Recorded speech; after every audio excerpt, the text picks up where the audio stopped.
le déficit, c'était un impératif. Sortir du surendettement de notre pays est un impératif. Donc c'est moi qui ai dit dès le début qu'Emmanuel Macron avait cramé la caisse. Pourquoi ? C'était dans un autre contexte. L'heure, chers auditeurs, est à la rigueur.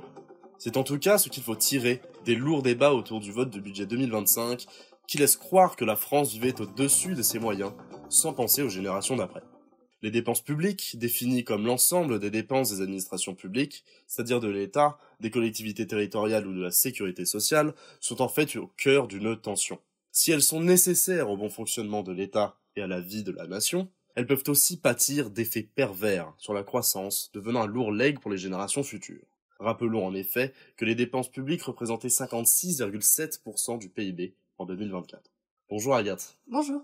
Au programme de ce nouvel épisode du podcast SOS SES, une question passionnante.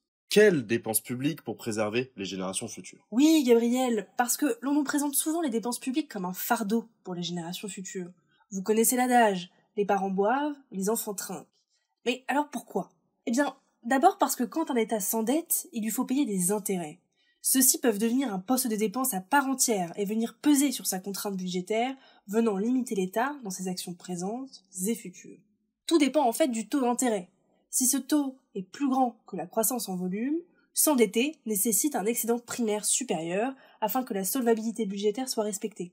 Et dans ce cas, c'est bien un prélèvement sur les générations futures qui est fait. Carmen Reinhardt et Kenneth Rogoff ont ainsi estimé en 2011 qu'une dette publique de plus de 90% du PIB équivaudrait à une décroissance d'environ 1% par an. Plus que de limiter la croissance pour les générations futures, l'endettement excessif pourrait être cause de crise financière. Toujours Reinhardt et Rogoff montrent qu'historiquement, l'accumulation de dettes constitue une réelle menace dans l'appréhension d'une crise, alors que les économies occidentales tentent à sous-estimer le danger en pensant que, cette fois-ci, c'est différent.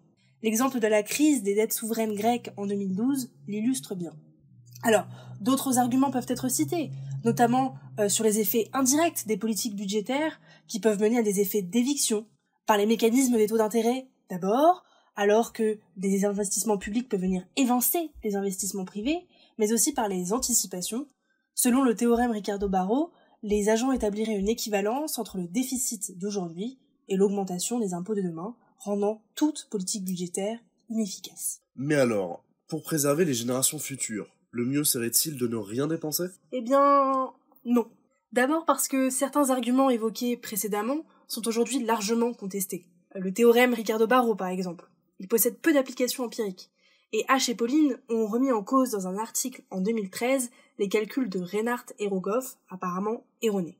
Surtout, c'est oublier des arguments de taille. Les dépenses publiques peuvent être de réels investissements pour les générations futures. Si ces dépenses sont organisées vers des secteurs efficaces, comme l'éducation, l'innovation, la recherche ou la santé, elles génèrent un supplément de revenus dans le futur et ne sont donc pas une charge, bien au contraire. Cette idée est soutenue par de nombreux travaux théoriques et empiriques. Les prolongements de la théorie du capital humain beckerienne insistent sur l'importance des investissements publics dans l'éducation. Le modèle de croissance endogène de Romer souligne la centralité de l'innovation dans la croissance, tandis que les études économétriques établissant un lien entre bonne santé d'une population et bonne santé économique ne manquent pas. Et puis, en suivant la théorie keynésienne, les dépenses publiques peuvent aussi être un réel outil de relance de la croissance. Elles permettent de maximiser l'effet du multiplicateur. Cela a par exemple été le cas après la crise du Covid-19. Et au-delà de l'aspect de rentabilité économique, il ne faut pas oublier que les dépenses publiques répondent également à des besoins sociaux. Financer les retraites, par exemple, c'est aussi une question de solidarité intergénérationnelle. Tout à fait. Vous vouliez aussi nous parler de transition écologique, réarmement européen et aide au développement. Oui, parce que ce sont 3 postes de dépenses qui ont pour objectif commun de construire une société plus durable. L'État doit engager certaines de ces dépenses vers la transition écologique au risque de léguer aux générations d'après une société qui n'est tout simplement plus vivable.